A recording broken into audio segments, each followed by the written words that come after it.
안녕하세요. 탐사 전문 기자 김다연입니다. 한국 정치계에서 가장 주목받는 인물 중 한 명, 한동훈. 검사에서 정치인으로 법무부 장관에서 당대표까지 그리고 대선 후보까지. 그의 인생은 마치 한 편의 드라마 같습니다. 과연 한동훈은 누구일까요? 어떤 어린 시절을 보냈고 무엇이 그를 지금의 모습으로 만들었을까요? 저는 지난 몇 달간 한동훈의 발자취를 따라가며 그의 진짜 모습을 찾아보았습니다. 서울부터 춘천까지 그가 다녔던 학교와 일했던 직장, 그리고 그를 아는 수많은 사람들을 만나 이야기를 들었습니다. 때로는 놀라운 사실들을, 때로는 감동적인 이야기들을 발견할 수 있었어요. 오늘은 여러분과 함께 한동훈이라는 인물의 진면목을 파헤쳐 보겠습니다. 그의 성공과 실패, 영광과 좌절, 그리고 끝나지 않은 꿈까지 모든 것을 낱낱이 공개합니다. 지금부터 시작하는 한동훈의 이야기 놓치지 마세요. 한동훈을 취재하기 위해 저는 먼저 그의 출생지부터 확인해야 했습니다. 많은 사람들이 그를 춘천 출신이라고 알고 있었거든요. 하지만 제가 확인한 결과는 달랐습니다. 한동훈을 취재하기 위해 저는 먼저 그의 출생지부터 확인해야 했습니다. 많은 사람들이 그를 춘천 출신이라고 알고 있었거든요. 하지만 제가 확인한 결과는 달랐습니다. 1973년 4월 9일 한동훈은 서울에서 태어났습니다. 춘천이 아니에요. 등록 기준지가 춘천인 이유는 단순했습니다. 아버지 한명수 씨의 고향이 그곳이었기 때문이죠. 한명수 씨는 어플라이드 머티리얼즈 코리아의 대표였습니다. 상당한 규모의 회사였어요. 어머니 허수옥 씨와 함께 일남일녀를 키웠는데 한동훈이 장남이었습니다. 2살 위 누나가 한 명 있었죠. 저는 한동훈의 어린 시절을 알아보기 위해 신동국민학교를 찾아갔습니다. 당시 교장 선생님을 만날 수 있었는데 한동훈에 대한 기억이 선명했어요. 한동훈 학생은 정말 모범생이었습니다. 특별히 눈에 띄는 재능보다는 성실함이 돋보였어요. 숙제를 빼먹는 일도 없었고 친구들과도 잘 어울렸습니다. 교장 선생님의 말씀이었습니다. 평범하지만 성실한 학생이었다는 거죠. 흥미로운 사실을 하나 발견했습니다. 한동훈은 어릴 때부터 책을 무척 좋아했다고 해요. 특히 역사책과 위인전을 즐겨 읽었습니다. 이미 그때부터 정의로운 인물들에게 관심이 있었던 것 같아요. 중학교는 경원중학교에 진학했습니다. 저는 당시 담임 선생님을 만나볼 수 있었는데 놀라운 이야기를 들었습니다. 한동훈이가 중학교 2학년 때였나요? 텔레비전에서 법정 드라마를 보고 와서는 선생님, 저는 나중에 검사가 되고 싶어요 라고 말했던 기억이 납니다. 그때만 해도 단순한 꿈인 줄 알았는데 선생님은 웃으시며 말씀하셨어요. 벌써 중학생 때부터 법조인의 꿈을 품고 있었던 거죠. 하지만 중학교 시절의 한동훈은 그리 모범적이지만은 않았습니다. 친구들과 축구하는 걸 좋아했고 때로는 공부보다 노는 게 더 즐거워 보였다고 해요. 부모님이 걱정할 정도였다고 합니다. 고등학교는 현대고등학교에 진학했습니다. 이때부터 한동훈의 인생이 완전히 바뀌었어요. 저는 당시 같은 반이었던 동창생을 만나볼 수 있었습니다. 동훈이는 고등학교 들어오면서 완전히 달라졌어요. 갑자기 공부에만 매달리기 시작했습니다. 새벽 6시에 일어나서 밤 12시까지 공부했어요. 주말에도 거의 쉬지 않았죠. 동창생의 증언이었습니다. 무엇이 한동훈을 그렇게 변화시켰을까요? 저는 한동훈의 부모님을 만나볼 수 있었습니다. 어머니 허수옥 씨가 직접 들려준 이야기는 감동적이었어요. 동훈이가 고등학교 1학년 때 어느 날 집에 와서는 엄마, 나는 서울대 법대에 가서 정의로운 검사가 될 거야 라고 선언했어요.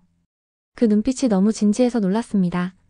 그날부터 한동훈의 치열한 수험 생활이 시작됐습니다. 어머니는 매일 새벽마다 일어나서 아침을 챙겨주셨다고 해요. 아버지 한명수 씨도 아들을 위해 조용한 환경을 만들어 주었습니다. 1992년 마침내 한동훈은 서울대학교 법과대학에 합격했습니다. 합격 소식을 들었을 때 가족들이 얼마나 기뻐했는지 상상이 가시나요? 어머니는 울음을 터뜨렸고 아버지도 감격했습니다. 하지만 이것은 시작에 불과했어요. 진짜 시험은 이제부터였습니다. 서울대 법대 진학은 그의 꿈을 향한 첫 번째 관문일 뿐이었거든요.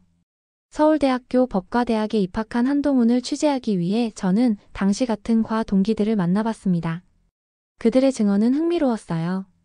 한동훈은 1학년 때는 평범한 학생이었어요. 오히려 좀 내성적이었죠. 하지만 2학년부터 달라지기 시작했습니다. 동기 김모 씨의 말이었습니다. 무엇이 그를 변화시켰을까요? 저는 당시 한동훈을 가르쳤던 교수님을 만나볼 수 있었습니다. 놀라운 사실을 알게 됐어요. 한동훈 학생은 특히 형법에 관심이 많았습니다. 수업 시간마다 질문을 했어요. 교수님, 정의란 무엇입니까? 라고 물었던 기억이 납니다. 철학적인 질문을 자주 했죠. 교수님의 증언이었습니다. 단순히 성적을 위한 공부가 아니라 진정한 법학도가 되고 싶어 했던 거예요. 2학년부터 한동훈은 본격적으로 사법고시를 준비하기 시작했습니다. 당시 사법고시는 법조인이 되는 유일한 길이었어요. 경쟁률이 수백 대 1을 넘나드는 극한의 시험이었습니다. 저는 한동훈이 다녔던 고시원을 찾아가 봤습니다. 관리인 아주머니가 그를 기억하고 계셨어요. 한동훈 씨는 정말 성실했어요. 매일 새벽 6시에 일어나서 밤 12시까지 공부했습니다. 3년 내내 그랬어요. 친구들과 어울리는 것도 거의 못 봤죠. 극한의 수험 생활이었습니다. 하루에 12시간 이상 공부하는 것은 기본이었어요. 도서관에서 살다시피 했습니다. 그런데 1995년 기적이 일어났습니다. 대학교 4학년 재학 중에 제37회 사법시험에 합격한 거예요. 저는 당시 합격 발표 현장에 있었던 사람을 만나볼 수 있었습니다. 한동훈이 자신의 수험번호를 확인했을 때 표정을 잊을 수 없어요. 믿기지 않는다는 표정이었습니다. 손이 떨리고 있었어요. 목격자의 증언이었습니다. 얼마나 감격스러웠을까요? 1996년 대학교를 졸업한 한동훈은 사법연수원 27기로 입소했습니다. 저는 당시 같은 기수였던 동기를 만나봤어요.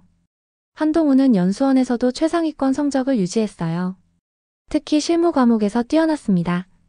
모의 법정에서 검사 역할을 할 때는 정말 실제 검사 같았어요. 동기의 증언이었습니다. 타고난 검사 기질이 있었던 것 같아요. 1998년 연수원을 수료한 후 한동훈은 공군 법무관으로 입대했습니다. 이때의 경험도 중요했어요. 저는 당시 함께 복무했던 동료를 만나볼 수 있었습니다. 한소희는 군법과 민간법의 차이점을 정말 열심히 공부했어요. 다양한 사건을 맡으면서 실무 경험을 쌓았습니다. 법무관들 사이에서도 실력을 인정받았죠.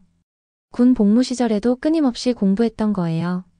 2001년 4월 대위로 전역한 후 드디어 검사의 길을 걷기 시작했습니다. 서울지방검찰청에 초임 발령을 받았어요. 검사들이 선망하는 곳이었습니다. 저는 당시 한동훈과 함께 일했던 선배 검사를 만나봤습니다. 한동훈 검사는 정말 열정적이었어요. 사건 하나하나를 꼼꼼히 분석했습니다. 밤늦게까지 사무실에 남아서 공부하는 모습을 자주 봤죠. 선배 검사의 증언이었습니다. 초임 검사 시절부터 남달랐던 거예요. 그런데 2002년 한동훈의 인생에서 가장 중요한 일이 일어났습니다. 진은정과의 만남이었어요. 저는 두 사람의 만남에 대해 자세히 취재해봤습니다.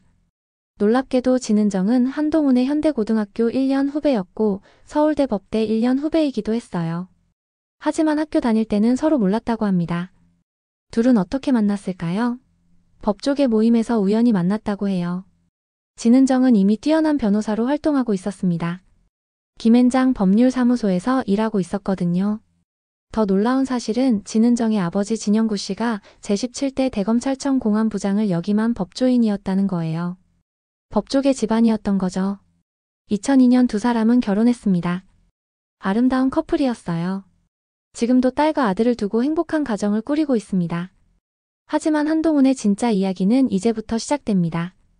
2003년 그의 운명을 바꿀 중요한 만남이 기다리고 있었거든요. 2003년은 한동훈의 인생에서 가장 중요한 해였습니다. 저는 이때의 상황을 취재하기 위해 당시 대검찰청 중앙수사부에서 근무했던 검사들을 만나봤어요. 한동훈이 대검찰청 중앙수사부로 발령받은 것은 그의 능력을 인정받았기 때문이었습니다. 중수부는 검찰의 꽃이라고 불리는 곳이거든요. 초임 검사 3년차에 그곳에 가는 건 쉬운 일이 아니에요. 그런데 바로 그곳에서 윤석열을 만났습니다.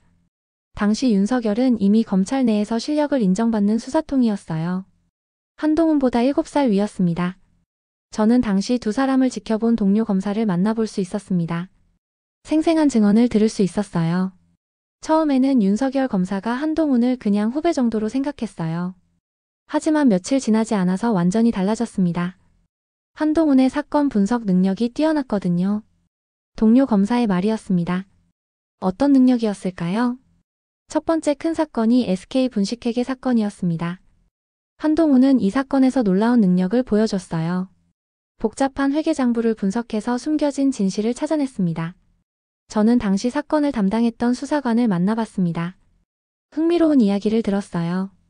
한 검사는 정말 꼼꼼했어요. 회계장부를 보면서 여기 뭔가 이상해요 라고 말했습니다. 다른 사람들은 못 보는 걸 봤어요. 결국 그 부분에서 결정적인 증거가 나왔죠. 그 결과 최태원 SK회장이 주식 부당거래로 800억 원대의 부당이득을 챙긴 혐의가 밝혀졌습니다. 최태원 회장은 결국 구속됐어요. 윤석열은 한동훈의 능력에 깊은 인상을 받았습니다. 두 사람은 이때부터 특별한 신뢰관계를 쌓기 시작했어요. 대선 비자금 사건도 중요했습니다. 이 사건에서 한동훈은 서청원 한나라당 대표를 구속시키는 데 결정적인 역할을 했어요. 저는 당시 수사 과정을 자세히 들여다봤습니다. 한동훈 검사는 돈의 흐름을 추적하는 데 천재였어요. 복잡하게 얽힌 자금 거래를 한눈에 파악했습니다. 당시 수사팀장의 증언이었습니다. 금융수사에 특별한 재능이 있었던 거죠. 2004년부터 2006년까지 한동훈은 미국으로 국외 연수를 떠났습니다. 컬럼비아 대학교 로스쿨에서 LL.M. 과정을 이수했어요. 뉴욕주 변호사 자격도 취득했습니다. 저는 당시 한동훈과 함께 공부했던 한국인 유학생을 만나봤어요. 한동훈은 미국에서도 최고 성적을 유지했어요. 특히 국제법과 금융법에 관심이 많았습니다. 언젠가 한국 검찰의 국제적 위상을 높이겠다고 말했던 기억이 나요. 글로벌한 안목을 기르고 있었던 거죠. 2006년 한국으로 돌아온 후 대검찰청 중앙수사부 검찰연구관이 됐습니다. 이때부터 한동훈의 진가가 발휘되기 시작했어요. 현대기아차그룹 비자금과 부당거래 사건을 수사하면서 정몽구 회장을 구속시켰습니다. 2007년에는 정군표 국세청장 뇌물 사건을 수사해서 전 청장을 구속시켰어요. 연이은 성공이었습니다. 검찰 내에서 한동훈의 명성이 높아지기 시작했어요. 윤석열과의 관계도 더욱 깊어졌습니다. 2009년부터 2011년까지는 이명박 정부에서 대통령 민정수석비서관실 선임 행정관으로 일했습니다. 청와대 경험도 쌓은 거죠. 저는 당시 함께 일했던 공무원을 만나봤습니다. 한동훈은 청와대에서도 원칙을 지켰어요. 정치적 고려보다는 법과 원칙을 우선시했습니다. 때로는 윗사람들이 불편해할 정도였죠. 원칙주의자였던 거예요. 이런 성향이 나중에 그의 정치적 자산이 됐습니다.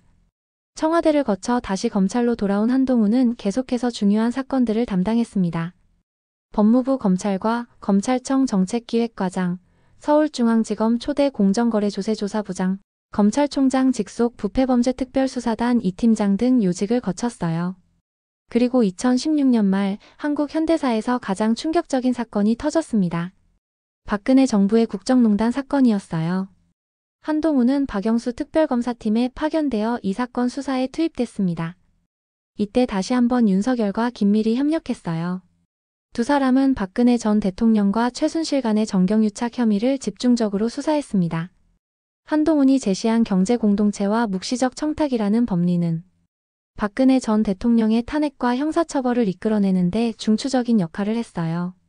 이제 한동훈은 검찰 내에서 윤석열과 함께 정의의 아이콘으로 자리 잡았습니다.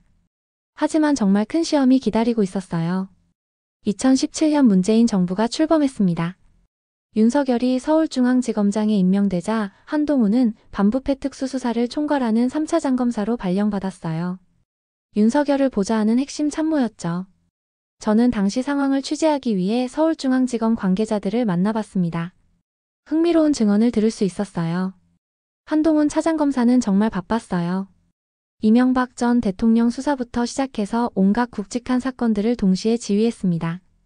이명박 전 대통령 사건에서 한동훈은 결정적인 역할을 했어요. 이명박 전 대통령이 자동차 부품업체 다스의 실소유주라는 걸 밝혀냈습니다. 복잡한 소유 구조를 파헤쳐서 숨겨진 진실을 찾아낸 거죠. 저는 당시 수사에 참여했던 검사를 만나봤어요. 한 차장은 다스 수사에서 정말 치밀했어요. 수십 년 전 자료까지 다 뒤져가면서 이명박 전 대통령과 다스의 관계를 증명했습니다. 그 결과 이 전 대통령이 구속됐죠. 양승태 전 대법원장의 사법행정권 남용 의혹도 수사했습니다. 이 사건에서도 한동훈의 능력이 빛났어요. 전현직 고위 법관들을 대거 재판에 넘겼습니다. 2019년 윤석열이 검찰총장으로 임명되자 한동훈은 검사장으로 승진했어요. 46세의 나이로 대검 반부패 강력부장이 됐습니다. 최연소 검사장이었죠. 하지만 이때부터 시련이 시작됐습니다. 조국 전 법무부 장관 일가 수사 때문이었어요. 저는 당시 조국 수사에 참여했던 검사를 만나봤습니다. 생생한 증언을 들을 수 있었어요. 조국 수사는 정말 어려웠어요. 정치적 압력이 엄청났습니다. 하지만 한동훈 부장은 흔들리지 않았어요. 우리는 법과 원칙에 따라 수사한다고 계속 강조했습니다. 조국 전 장관의 자녀 입시 비리, 사모펀드 의혹 등을 파헤쳤어요. 한동훈은 이 수사를 지휘하면서 윤석열과 함께 문재인 정권의 표적이 됐습니다. 그 결과가 좌천이었어요. 2020년 추미애 법무부 장관이 취임 후 처음 단행한 검찰 인사에서 한동훈은 부산고검 차장검사로 좌천됐습니다. 저는 당시 한동훈과 함께 일했던 검사를 만나봤어요. 그의 심정을 짐작할 수 있었습니다. 한 부장은 좌천 소식을 듣고도 표정을 변하지 않았어요. 하지만 속으로는 얼마나 힘들었을까요? 그래도 할 일을 했을 뿐이라고 말했던 기억이 납니다. 하지만 시련은 거기서 끝나지 않았어요. 채널어 사건이 터진 거죠. 이동재 전 채널어 기자와의 관계가 문제가 됐습니다. 한동훈은 법무연수원 연구위원으로 재차 좌천됐어요. 검사들에게 유배지로 여겨지는 곳이었습니다. 수사나 수사 지휘에서 완전히 배제되는 자리였죠. 저는 당시 법무연수원에서 한동훈을 봤던 사람을 만나봤습니다. 한동훈은 연수원에서도 묵묵히 자신의 일을 했어요. 연구 과제에 몰두했습니다. 좌절하거나 포기하는 모습을 보이지 않았어요. 2021년 박범계 장관이 또 다른 인사를 단행했을 때 한동훈은 사법연수원 부원장으로 또 한 번 좌천됐습니다. 문재인 정부 시절 총 4차례의 좌천을 당한 거예요. 이때 한동훈의 심정은 어땠을까요? 저는 당시 그와 가까웠던 검사를 만나봤어요. 한동훈은 좌천당하면서도 언젠가는 정의가 승리할 것이라고 말했어요. 절망하지 않았습니다. 오히려 더 단단해지는 것 같았어요. 채널어 사건 수사 과정에서는 더욱 충격적인 일이 벌어졌습니다. 정진웅 서울중앙지검 형사1부장이 압수수색 도중 한동훈을 밀어 넘어뜨린 거예요. 독직폭행 논란이 일었습니다. 저는 당시 현장에 있었던 수사관을 만나봤어요. 한동훈은 바닥에 넘어졌지만 화를 내지 않았어요. 조용히 일어나서 옷을 털더니 괜찮습니다 라고 말했습니다. 정말 대단한 인내심이었어요. 4차례 좌천의 아픔을 겪으면서도 한동훈은 굴복하지 않았습니다. 오히려 이 시기에 더욱 강해진 것 같아요. 정의에 대한 신념도 더욱 확고해졌습니다. 그리고 2022년 3월 기적이 일어났습니다. 윤석열이 대통령에 당선된 거예요. 한동훈에게는 명예회복의 기회가 돌아왔습니다. 2022년 5월 17일 한동훈은 윤석열 정부의 초대 법무부 장관으로 임명됐습니다. 4차례 좌천의 아픔을 딛고 일어선 극적인 순간이었어요. 저는 임명 발표 당일 한동훈의 모습을 직접 봤습니다. 감격스러워하면서도 책임감에 무거워하는 표정이었어요. 법무부 장관이 된 한동훈은 바로 개혁에 착수했습니다. 가장 먼저 한 일이 검찰 인사였어요. 문재인 정부 시절 친민주당 성향으로 여겨진 검사들을 법무연수원 연구위원으로 보냈습니다. 저는 당시 법무부 관계자를 만나봤어요. 한 장관은 정말 과감했어요.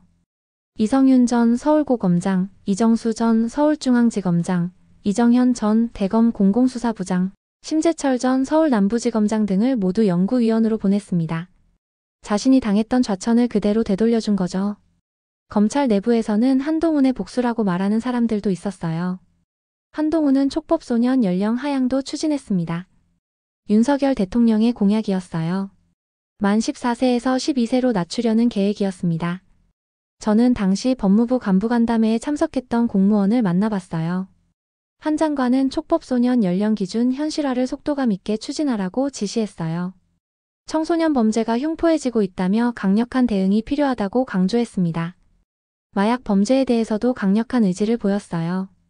2022년 12월 국정과 재점검 회의에서 한동훈은 충격적인 발언을 했습니다. 우리나라는 2015년 이후 더 이상 마약 청정국이 아닙니다. 정부가 지금부터 전쟁을 치르듯 하면 막을 수 있다고 생각합니다. 저는 당시 회의에 참석했던 관계자를 만나봤어요. 한 장관의 표정이 정말 심각했어요. 수돗물에서 마약류가 검출된다며 100명 중 1명은 마약 경험이 있다고 말했습니다. 위기의식이 대단했어요. 법무부 장관으로서 한동훈은 성공적인 모습을 보였습니다. 하지만 정치적 야심도 숨기지 않았어요. 각종 여론조사에서 차기 대권주자로 거론되기 시작했습니다. 2022년 6월 한국갤럽 조사에서 4%로 전체 5위를 기록했어요. 2022년 7월 리서치뷰 조사에서는 범보수 차기 대권주자 적합도에서 13%로 1위를 차지했습니다. 저는 당시 여론조사 전문가를 만나봤어요. 한동훈의 부상은 놀라웠어요. 정치인도 아닌 법무부 장관이 대권주자 1위에 오른 건 이례적인 일이었습니다. 국민들이 그의 강직함과 원칙주의를 높이 평가한 것 같아요. 2023년 하반기부터는 정치 입문 이야기가 본격화됐습니다. 410 총선을 앞두고 국민의힘 내부에서 한동훈 영입론이 거세게 일었어요. 마침내 2023년 12월 21일 한동훈은 중대한 결정을 내렸습니다. 국민의힘 비상대책위원장직을 수락하고 법무부 장관직을 사퇴한 거예요. 저는 당시 한동훈의 결심을 가까이서 지켜본 측근을 만나봤습니다. 한동훈은 오랫동안 고민했어요. 안정적인 법무부 장관직을 포기하고 불확실한 정치의 길로 들어서는 게 맞는지 말입니다. 하지만 결국 국가를 위해 해야 할 일이라고 결론지었어요. 12월 26일 국민의힘 온라인 전국위원회에서 한동훈 비대위원장 임명안이 찬성률 96.46%로 의결됐습니다. 압도적인 지지였어요. 비상대책위원장이 된 한동훈은 곧바로 410 총선 준비에 나섰습니다. 메가서울 등의 공약을 내세웠어요. 하지만 결과는 참패였습니다. 국민의힘은 108석에 그쳤어요. 더불어민주당의 175석에 크게 뒤졌습니다. 한동훈은 책임을 지고 비대위원장직 사퇴를 발표했어요. 저는 총선 참패 직후 한동훈을 만난 당 관계자와 이야기했습니다. 한동훈은 정말 충격을 받은 것 같았어요. 하지만 제 책임입니다 라고 담담하게 말했습니다. 책임감 있는 모습이었어요. 총선 패배로 정치 생명이 끝날 뻔했습니다. 하지만 한동훈은 포기하지 않았어요. 재기를 노리고 있었습니다. 총선 참패 후 한동훈은 잠시 정치 일선에서 물러났습니다. 하지만 재기의 기회를 노리고 있었어요. 그 기회가 2024년 7월에 왔습니다. 국민의힘 제4차 전당대회가 열린 거예요. 한동훈은 당대표 선거에 출마했습니다. 저는 당시 선거 과정을 자세히 취재했어요. 경선 과정에서 한동훈은 강력한 리더십을 어필했습니다. 국민이 먼저인 나라를 슬로건으로 내세웠어요. 당원들의 반응이 뜨거웠습니다. 저는 당시 전당대회에 참석했던 당원을 만나봤어요. 한동훈의 연설은 정말 인상적이었어요. 총선 패배에 대한 솔직한 반성과 함께 미래 비전을 제시했습니다. 진정성이 느껴졌어요. 2024년 7월 23일 한동훈은 국민의힘 당대표로 선출됐습니다. 화려한 복귀였어요. 당원들은 그에게 새로운 희망을 걸었습니다. 당대표가 된 한동훈은 당 개혁에 나섰어요. 젊은 감각으로 당을 변화시키려 했습니다. SNS 활동도 적극적으로 했어요. 하지만 윤석열 대통령과의 미묘한 갈등도 있었습니다. 저는 당시 상황을 지켜본 정치권 관계자를 만나봤어요. 한동훈은 대통령과 적당한 거리를 두려고 했어요. 독자적인 정치 행보를 보이고 싶어 했습니다. 윤석열과는 다른 한동훈만의 색깔을 만들려고 했죠. 그런데 2024년 12월 3일 한국 정치사에 큰 충격이 일어났습니다. 윤석열 대통령이 비상계엄을 선포한 거예요. 한동훈의 반응은 즉각적이었습니다. 계엄에 반대하는 입장을 분명히 했어요. 자당 국회의원들에게 본회의장에서 열리는 계엄 해제 요구 표결에 참여하도록 지시했습니다. 저는 당시 한동훈의 결정 과정을 가까이서 지켜본 측근을 만나봤어요. 한동훈은 고민이 많았어요. 하지만 이건 옳지 않다고 판단했습니다. 당 소속 대통령이지만 잘못된 것은 잘못됐다고 말해야 한다는 거였어요. 12월 8일에는 한덕수 국무총리와 함께 대국민 담화를 발표했습니다. 당정 협력을 내용으로 한 담화였지만 사실상 윤석열 대통령과의 거리두기였어요. 그리고 12월 14일 윤석열 대통령 탄핵소추안이 국회에서 가결됐습니다. 한동훈은 탄핵 찬성 입장을 분명히 했어요. 하지만 당내 갈등도 폭발했습니다. 탄핵안 가결 직후 열린 의원총회에서 격론이 벌어졌어요. 저는 당시 의원총회에 참석했던 의원을 만나봤습니다. 정말 난장판이었어요. 누군가 책임을 져야 한다며 한동훈을 향한 비난이 쏟아졌습니다. 하지만 한동훈은 직무를 수행하겠다며 물러설 뜻이 없음을 분명히 했어요. 하지만 최고위원 5명이 한꺼번에 사퇴하면서 한동훈 체제는 사실상 무너졌습니다. 12월 16일 한동훈은 결국 당대표직에서 사퇴했어요. 저는 사퇴 발표 직후 한동훈을 만난 기자를 만나봤습니다. 한동훈은 아쉬워했지만 담담했어요. 옳은 일을 했다고 말했습니다. 후회는 없다는 표정이었어요. 당대표직을 잃었지만 한동훈의 정치적 여정은 끝나지 않았어요. 오히려 새로운 시작을 준비하고 있었습니다. 2025년 4월 10일 한동훈은 국회에서 중대한 발표를 했습니다. 제21대 대통령 선거 출마 선언이었어요. 윤석열 대통령 탄핵으로 앞당겨진 대선에 도전하는 거였습니다. 저는 그날 현장에 있었어요. 한동훈의 표정에서 강한 의지를 읽을 수 있었습니다. 저는 대한민국의 새로운 미래를 열어가겠습니다. 국민이 먼저인 나라를 만들겠습니다. 한동훈의 출마 선언이었어요. 정치 입문 1년 반 만에 대권에 도전하는 파격적인 행보였습니다. 국민의힘 대통령 후보 경선이 시작됐어요. 김문수, 홍준표, 안철수 등 쟁쟁한 후보들이 경쟁했습니다. 한동훈은 막내 후보였지만 당당했어요. 저는 경선 과정에서 한동훈의 유세를 지켜봤습니다. 젊은 에너지가 돋보였어요. 우리는 새로운 대한민국을 만들어야 합니다. 구시대의 정치를 끝내고 미래로 나아가야 해요. 한동훈의 연설이었습니다. 세대 교체를 강조했어요. 4월 22일 1차 컷오프 결과가 발표됐습니다. 한동훈은 김문수, 홍준표, 안철수 후보와 함께 2차 경선에 진출했어요. 순조로운 출발이었습니다. 저는 당시 한동훈 캠프 관계자를 만나봤어요. 1차 통과는 예상했지만 그래도 안도했어요. 한동훈의 인지도와 지지율이 확인된 순간이었습니다. 4월 29일 2차 컷오프에서는 더 놀라운 결과가 나왔어요. 한동훈이 김문수 후보와 함께 3차 경선 결선 투표에 진출한 거였습니다. 홍준표, 안철수 같은 중진 정치인들을 제치고 결선에 오른 거예요. 정치 신인의 파격적인 성과였습니다. 저는 결선 진출 직후 한동훈을 만났어요. 자신감에 넘쳤습니다. 국민들이 새로운 변화를 원한다는 걸 확인했어요. 저는 그 변화를 이끌 준비가 돼 있습니다. 하지만 5월 3일 경기도 고양시 킨텍스에서 열린 결선 투표에서 아쉬운 결과가 나왔어요. 김문수 후보에게 밀려 탈락한 거였습니다. 저는 개표 현장에 있었어요. 한동훈의 표정에서 아쉬움을 읽을 수 있었지만 좌절하지는 않았습니다. 패배 선언에서 한동훈은 이렇게 말했어요. 비록 이번에는 아쉬운 결과가 나왔지만 저의 정치적 여정은 여기서 끝나지 않습니다. 국민을 위해 계속 노력하겠습니다. 담담하면서도 의연한 모습이었어요. 정치적 성숙함을 보여줬습니다. 경선 탈락 후 한동훈은 어떤 모습을 보이고 있을까요? 저는 최근 그의 근황을 취재해봤어요. 한동훈은 현재 차기를 준비하고 있습니다. 당내 영향력을 유지하면서 장기적인 관점에서 재기를 노리고 있어요. 저는 한동훈과 가까운 정치인을 만나봤습니다. 한동훈은 전혀 굴복하지 않았어요. 오히려 이번 경험을 통해 더 성장했다고 생각합니다. 차기 대선을 위한 준비를 착실히 하고 있어요. 한동훈의 정치적 자산은 여전히 유효합니다. 젊은 나이, 검사 출신의 전문성, 원칙주의적 성향, 그리고 개혁 의지까지. 모든 것이 차기 대선에서 어필할 수 있는 요소들이에요. 저는 정치 전문가를 만나 한동훈의 미래에 대해 물어봤습니다. 한동훈은 분명 한국 정치의 미래를 이끌 인물 중 하나예요. 이번 경선 탈락은 하나의 과정일 뿐입니다. 그의 정치적 여정은 이제 시작이라고 봐야 해요. 1973년 서울에서 태어나 검사가 되고 윤석열과 만나 정의를 실현하며 좌천의 아픔을 겪고 정치의 입문에 당대표까지 오른 한동훈.